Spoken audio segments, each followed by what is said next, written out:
No vídeo passado, a gente já começou a traçar as primeiras linhas da última lei que a gente vai ver nessa lição digital, que é o fato de que, quando um corpo interage gravitacionalmente com o outro, a força que um exerce no outro tem a mesma intensidade e mesma direção em sentidos opostos. Aliás, só pode ter sentidos opostos se tiver a mesma direção, né? Então, elas têm a mesma intensidade. E o que isso significa? Repare só. Significa que, se eu analisar isso durante um tempo,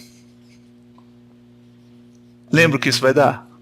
Se a força é a quantidade de impulso ou variação da quantidade de movimento por segundo, e multiplicado pelo segundo, vai ter um impulso.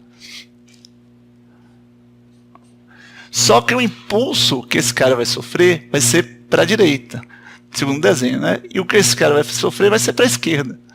Isso quer dizer que, se esses corpos estiverem indo para a direita, a força que esse corpo faz nesse faz esse cara aumentar a quantidade de movimento, e a força que esse cara faz nesse faz esse cara diminuir a quantidade de movimento do mesmo valor. Porque impulso é a variação da quantidade de movimento. E o que isso significa? Que a quantidade de movimento do sistema inicial é igual à quantidade de movimento do sistema final.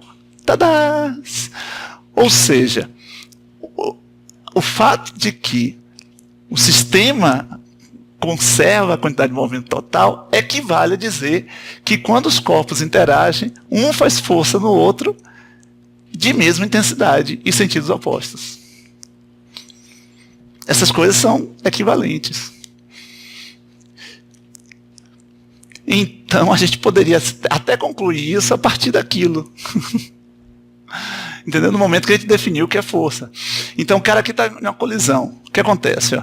Aqui está antes, está depois. Considerando que ele tem massa pequena, não produz força gravitacional significativa, mas um aqui vai produzir, o A vai produzir um impulso para lá, e o B vai produzir em A um impulso para cá. Ó.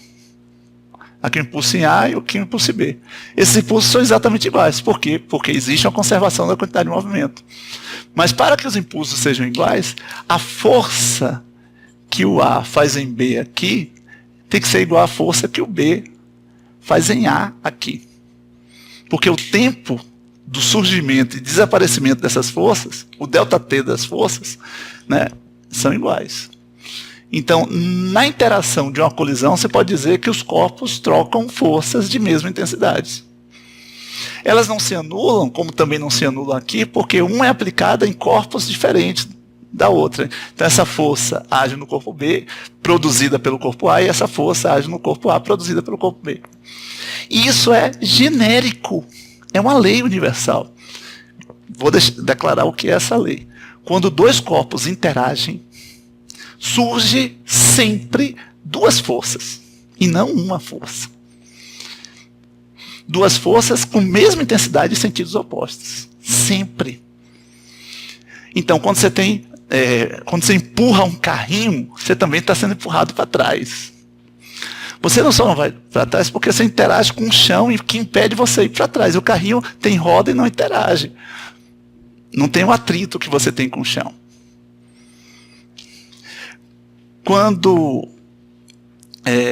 E quando andamos? Outra pergunta, né? O que acontece, né?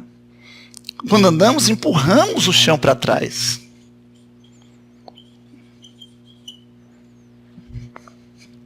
E o solo nos empurra para frente.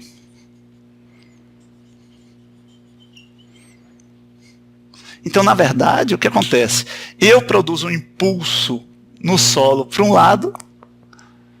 Na verdade, eu produzo um impulso na Terra toda, mas a Terra não vai ganhar grande variação de velocidade, porque a massa dela é enorme, né? Mas eu interajo com a Terra, na verdade. O sistema aqui é eu e a Terra.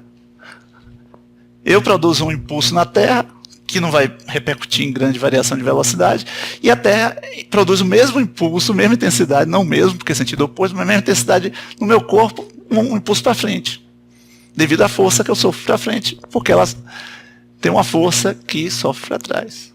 Então, quando eu faço uma força em algum corpo para um lado, eu sofro força para o outro. E essa regra é chamada lei da ação e reação. Ou terceira lei de Newton. Então, Newton, ele, na verdade, você pode dizer, era de Newton? Bom, o John Wallace já tinha descoberto isso. Newton definiu a força, então o Galileu já tinha trabalhado com a inércia antes do Newton, e outros antes também. Newton reuniu tudo, reuniu as 3 leis que conseguem explicar todo o movimento de todo o universo, e dos corpos aqui na Terra também. Então, o que é a terceira lei de Newton? Quando 2 corpos uma coisa, eu posso dizer assim, existe uma interação, não existe uma ação, existe uma interação. Um corpo, quando interage com outro, sofrem forças, uma em um corpo, outra no outro, de mesma intensidade, em sentidos opostos. É isso que é a terceira lei de Newton. Por exemplo, o foguete, né, está no espaço sideral. Como é que ele dá uma acelerada? Ele queima combustível, lá dentro ele leva combustível e comburente, tipo assim, gasolina e oxigênio, e lá produz uma queima, uma combustão, uma explosão controlada. E aí o que acontece?